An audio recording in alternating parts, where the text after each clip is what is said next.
मैं लोक सेवा आयोग विभाग मंत्री जी से ये पूछना चाहूंगी कि आज उत्तर प्रदेश की भारतीय जनता पार्टी की सरकार में हमारे युवा खून के आंसू रो रहे हैं।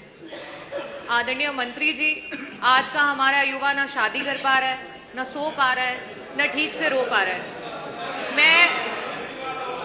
आदरणीय अध्यक्ष महोदय, युवाओं की पीड़ा सुनने पे इतना कष्ट क्यों होता है भारतीय जनता पार्टी को? मैं आपकी सरकार से ये पूछना चाहती हूँ और ये बोलना भी चाहती हूँ, युवा आपसे ये कह रहा है कि झूठ से सच से जिससे भी यारी रखें, झूठ से सच से जिससे भी यारी रखें, आप तो अपनी तकरीर जारी रखें। इन दिनों आप मालिक हैं बाजार के, जो भी चाहे वो कीमत हमारी रखें। आदरणीय अध्यक्ष महोदय, युवा की कीमत जो है ये सरकार कुछ इस तरीके से लगा रही है। मैं माननीय मंत्री जी आपसे ये पूछना चाहूंगी कि आए दिन विज्ञापन जो आ रहे हैं लोकसभा आयोग के, उसमें जो रिक्तियां हैं उनकी जानकारियां गलत आ रही हैं। एक बच्चा जो तैयारी करता है, एक अभ्यर्थी जो तैयारी करता है परीक्षा की, उसको जब गलत तरीके की जानकारियां, नंबर ऑफ सीट्स की जानकारियां गलत आएंगी तो वो उसका क्या मनोबल रहेगा, वो किस तरीके से परीक्षाओं में बैठ पाएगा? तो क्या सरकार, मेरा पहला प्रश्न ये है कि विभागों में कुल कितने पद रिक्त हैं और इन पदों को कब तक सरकार भरेगी? क्या इसका ब्यौरा आप पटल पे रखेंगे?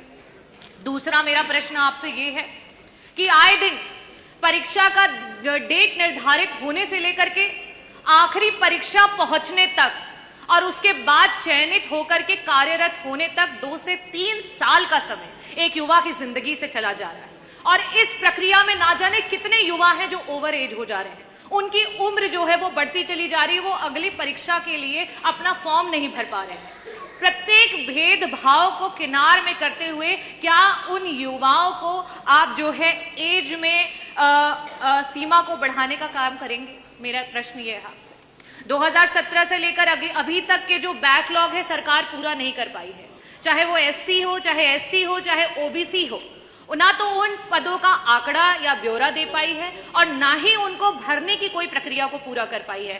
सरकार उन पदों की जो आंकड़े हैं उसको पटल पर रखेगी और कब तक उनको भरेगी, इसके बारे में पूछना चाहूंगी।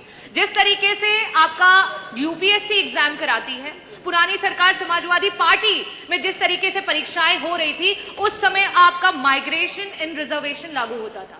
आज इस समय ये हो चुका है कि एक दलित समाज का, एक ओबीसी समाज का, एक पिछड़े समाज का, एक आपका आदिवासी समाज का बच्चा जो आरक्षित वर्ग के बराबर के मार्क्स लेकर के आ रहा है, लेकिन उसको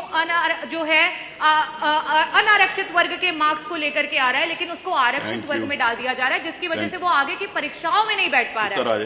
क्या पुरानी सरकारों की तरह आप उसको लागू करेंगे?